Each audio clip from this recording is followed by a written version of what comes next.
PM Modi ने मल्लिकार्जुन खड़गे से बात कर जाना हालचाल, जल्द स्वस्थ होने की कामना की। पंडित चुन्नूलाल मिश्र के निधन पर अमित शाह ने जताया शोक, कहा संगीत जगत की अपूर्ण्य क्षति।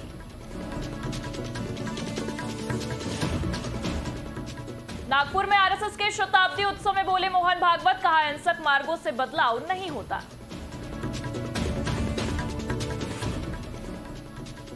पंजाब सरकार का बड़ा तोहफा, मुख्यमंत्री सेहत बीमा योजना की आज से शुरुआत।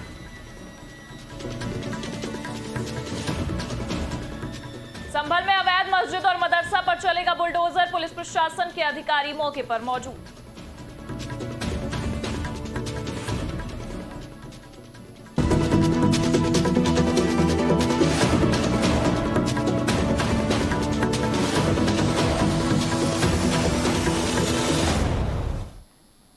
नमस्कार, आप देख रहे हैं आज की खबर और मैं हूं आपके साथ प्रगति ठाकुर। बुलेटिन की शुरुआत करेंगे बड़ी खबर के साथ। अखिलेश सरकार में मंत्री रहे गायत्री प्रजापति पर हुए हमले ने अब उत्तर प्रदेश का सियासी पारा हाई कर दिया है।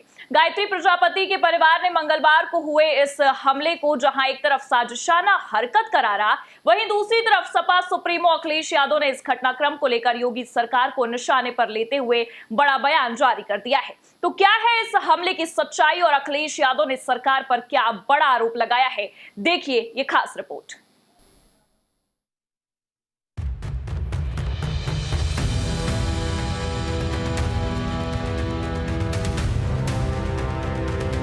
गैंगरेप के मामले में उम्र कैद की सजा काट रहे गायत्री प्रजापति को लेकर बड़ा मामला सामने आया है, जहां मंगलवार की शाम जेल में ही बंद एक कैदी ने उन पर जानलेवा हमला कर दिया। बता दें कि बंदी ने एक छोटी सी रॉड से उन पर हमला किया, जिससे गायत्री काफी चोटिल हो गए। गोसाईगंज जेल से ये पूरा वाकया निकल कर सामने आ रहा है, जहां आपको ये भी जानकारी दे दें कि जेल अस्पताल में इलाज के दौरान गायत्री को 5 टाके भी लगाए गए। हालांकि ये हमला क्यों हुआ है उसे लेकर अब चौंकाने वाला मामला सामने आता जा रहा है। शुरुआती जांच में जेल के अंदर दूसरे बंदी से विवाद की बात सामने आई, जिस वजह से ये हाथापाई की स्थिति बनी। लेकिन ये मामला यहीं पर नहीं थमा। अब इस पूरे मामले ने धीरे धीरे राजनीतिक मोड़ लेना भी शुरू कर दिया है, जहां एक तरफ इस हमले को लेकर पूर्व मंत्री के परिवार ने बड़ी मांग की है, तो वहीं सपा सुप्रीमो अखिलेश यादव ने भी योगी सरकार को घेरना शुरू कर दिया है। मंत्री के परिवार का यह साफ कहना है कि सरकार को गायत्री प्रजापति के लिए सुरक्षा बढ़ानी चाहिए, क्योंकि उनकी जान को खतरा है। हालांकि आपको बता दें कि खुद मंत्री ने भी इस मामले को साजिशाना हरकत करार दिया है और राजनीतिक हलकों में सियासी गर्माहट ला दी है। लेकिन यह मामला और भी पेचीदा तब हुआ जब खुद मंत्री गायत्री की बेटी ने इस मामले को लेकर एक बड़ा बयान दे डाला। उनकी बेटी अंकिता प्रजापति का यह साफ कहना है कि पहले तो उनके पिता को झूठे आरोपों पर पिछले 8 वर्षों से जेल में रखा गया और अब उन्हें जान से मारने की साजिश रची जा रही है। अभी वो ठीक नहीं है, अभी वो इमरजेंसी में है और मेरे पिता के साथ इतना गलत किया गया है। वो निर्दोष होते हुए भी 8.5 साल से जेल में बंद है और उनके ऊपर जानलेवा हमला किया जा रहा है। वो वहाँ बिल्कुल सुरक्षित नहीं है। मेरा मुख्यमंत्री जी से निवेदन है कि वो हमें बुलाएं और हमसे मिले और हमारी बात को सुने, और न्यायपालिका से यही उम्मीद और न्याय मांगती हूँ मैं कि कम से कम आंखों पे पट्टी ना बांधे रहे। मेरे पिता निर्दोष है। महिला इतने दिनों से बोल रही है कि उसके साथ कुछ गलत नहीं किया गया है, उसके बाद भी कोई सुन नहीं रहा है। हमारे पेपर फेंक दिए जाते हैं।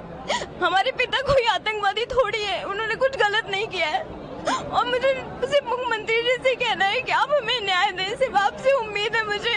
आज उनकी स्थिति बहुत खराब है, अभी हमारी मुलाकात नहीं हो पा रही है। डॉक्टर है वहाँ पे, अभी कोई कुछ बता नहीं रहा है, पर वो बहुत सीरियस है।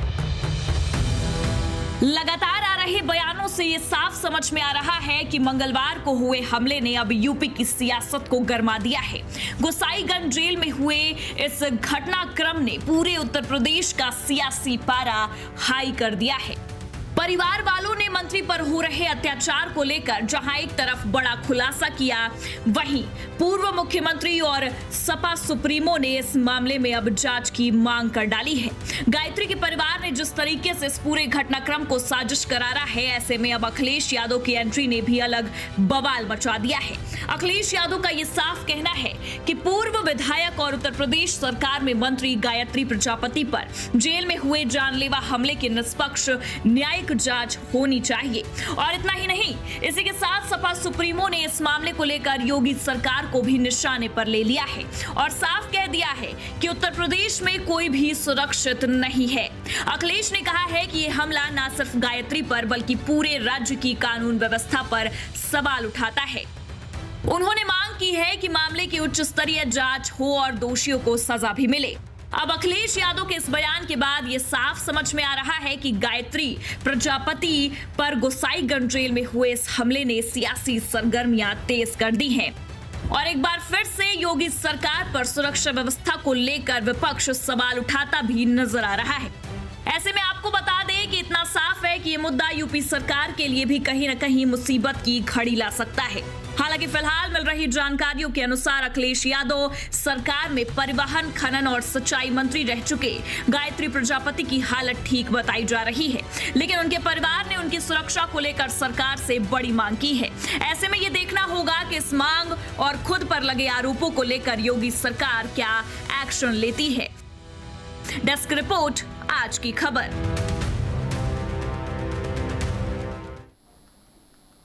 और इसी के साथ बढ़ते हैं अगली खबर की ओर। केंद्रीय गृह मंत्री अमित शाह ने महात्मा गांधी के योगदान को याद किया।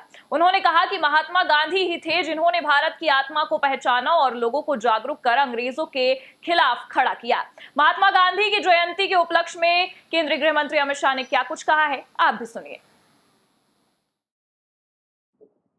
वो ही थे जिन्होंने भारत की आत्मा को पहचाना, भारत के जन जन को जागरूक कर कर अंग्रेजों के खिलाफ खड़ा किया और आजादी के आंदोलन में ही कई सारी ऐसी चीजों को उन्होंने बुना जो भविष्य के भारत का नक्शा आज तक उससे बन रहा है। उसी में से दो बड़े कंसेप्ट, दो बड़े विचार निकले, खादी और स्वदेशी। आजादी के आंदोलन को एक प्रकार से खादी और स्वदेशी से हम अलग नहीं कर सकते। उस वक्त पूरा भारत इंग्लैंड की कपड़ा मिलों के लिए बाजार बना हुआ था। महात्मा ने स्वदेशी का विचार और खादी का विचार देश को देकर आजादी का आंदोलन को तो गति दिया ही दिया, परंतु अनेक गरीबों के जीवन में उजियारा फैलाने का काम किया।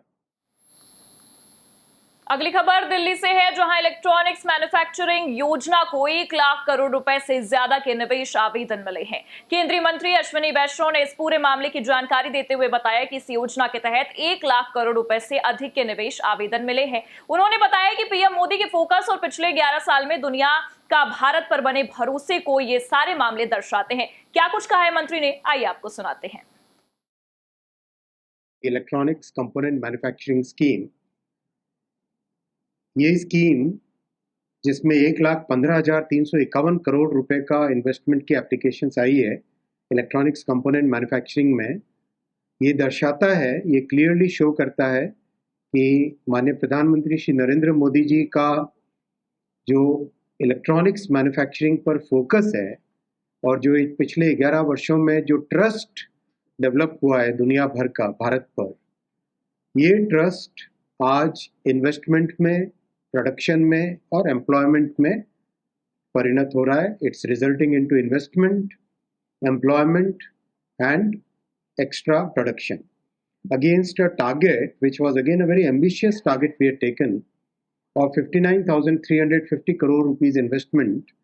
We have received applications for 1,15,351 crore against a production target of 4,56,500 crore, 4.5 lakh crore. We have received production estimates more than 10 lakh crore, 10,34,000 crore. Bulletin में रुक करते हैं अगली खबर का। हिमाचल प्रदेश के राज्यपाल शिव प्रताप शुक्ला, सीएम सुखविंदर सिंह सुक्खू और नेता प्रतिपक्ष जयराम ठाकुर ने राष्ट्रपिता महात्मा गांधी और पूर्व प्रधानमंत्री लाल बहादुर शास्त्री को उनकी जयंती पर श्रद्धांजलि दी। हिमाचल प्रदेश के राज्यपाल शिव प्रताप शुक्ला ने कहा है कि महात्मा गांधी ने अंग्रेजों को इस देश से भगाया था। उन्होंने अपना पूरा जीवन समाज और देश के लिए समर्पित कर दिया था। आपको बता दें कि उनका यह कहना है कि महात्मा गांधी ने अपने अहिंसात्मक आंदोलन से भारत को स्वतंत्रता की राह दिखाई थी। क्या कुछ कहा है उन्होंने, आइए आपको सुनाते हैं। यह देश पूरी तौर पर कृतज्ञ है। पूज्य महात्मा गांधी जी ने संघर्षों के आधार पर इस देश से अंग्रेजों को बाहर किया था और देश को आजादी दिलाने का काम किया। उन्होंने अपने पूरे जीवन को अपने लिए नहीं माना, समाज और देश के लिए माना था। स्वच्छता को उन्होंने अपने पूरे जीवन में अपनाया था। गांधी जी एक ऐसे महापुरुष थे जिन्होंने स्वयं अपने शौचालय तक को साफ करने का काम किया था। लोगों को इसकी शिक्षा दी थी कि स्वच्छता के लिए आगे बढ़ करके करो। और देश गरीब था तो उन्होंने एक धोती को पहनना भी और ओढ़ने का भी काम किया कि देश के अधिकांश लोग ऐसे हैं जो नंगे रहते हैं। खबर भोपाल से है, जहां मध्य प्रदेश के मुख्यमंत्री मोहन यादव के आवास पर विजयदशमी के मौके पर पूजा अर्चना हुई है। आपको बता दें कि दशहरा की पूजा में मुख्यमंत्री मोहन यादव भी शामिल हुए। सीएम मोहन यादव ने दशहरे के अवसर पर सभी देशवासियों को शुभकामनाएं भी दी हैं। साथ ही कहा है कि कई सालों पहले भगवान श्री राम के रावण को हराकर इसी दिन राम राज्य की स्थापना हुई थी। आज हम सब असत्य पर सत्य की विजय न केवल उसे मना रहे हैं बल्कि सबके जीवन में मंगल ही मंगल हो, इसकी कामना भी कर रहे हैं। आज दशहरे के पावन पर्व की पूरे प्रदेशवासियों, देशवासियों को मेरी अपनी ओर से बहुत बहुत बधाई, मंगल कामना। ऐसा कहते हैं कि 17 लाख साल पहले भगवान श्री राम ने आज ही के दिन रावण पर विजय प्राप्त करके राम राज्य की एक तरह से शुरुआत की थी।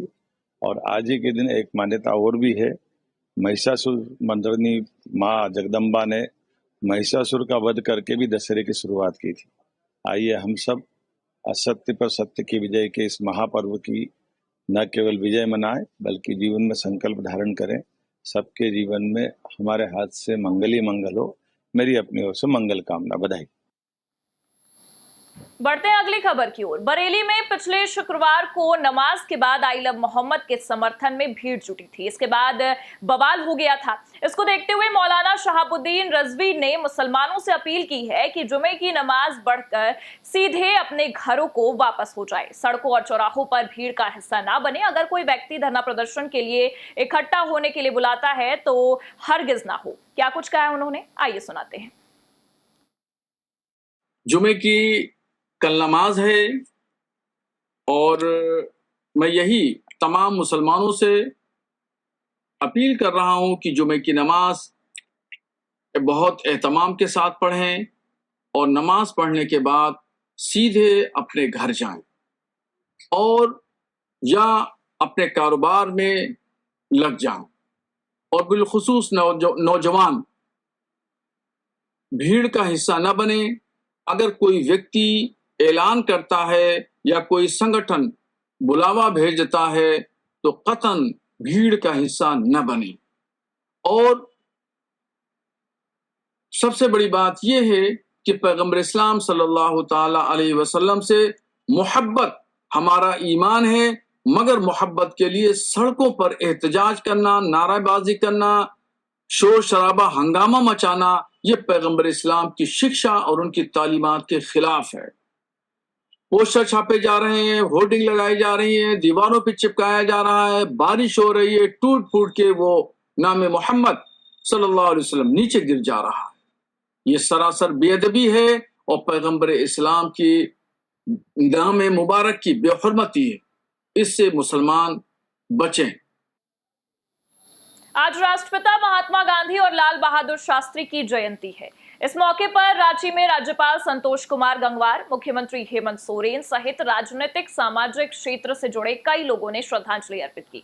इस अवसर पर बापू के भजन को पारंपरिक रूप से गाकर बापू को याद भी किया गया। राष्ट्रपिता महात्मा गांधी और लाल बहादुर शास्त्री को श्रद्धा सुमन अर्पित करते हुए मुख्यमंत्री हेमंत सोरेन ने कहा कि 2 अक्टूबर इतिहास का सुनहरा पल है। इस दौरान हमारे महान विभूतियों ने जन्म लिया। आज का दिन पूरे भारतवासियों के लिए गौरव का दिन है।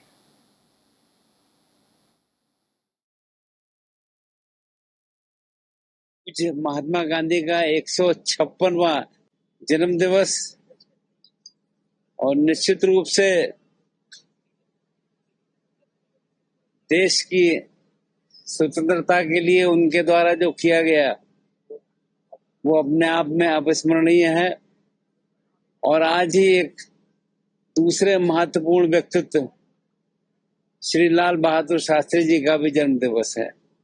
इन दोनों विभूतियों ने देश के लिए जो कुछ किया वो निश्चित रूप से हमको कभी भूलने वाला नहीं है। तो मैं इनके चरणों में श्रद्धांजलि अर्पित करता हूं और इस विश्वास के साथ कि अब देश प्रगति की रफ्तार में जिस ढंग से आगे बढ़ रहा है और वर्तमान नेतृत्व जिस ढंग से काम कर रहा है वो वास्तव में अब हमारे देश दुनिया में आर्थिक शक्ति भी बन रहा है और अपनी अलग पहचान भी बना रहा है। तो हम इस बात को महसूस करें। और इसी के साथ फिलहाल के लिए इस बुलेटिन में इतना ही। देश दुनिया की तमाम बड़ी खबरों के लिए आप देखते रहिए आज की खबर।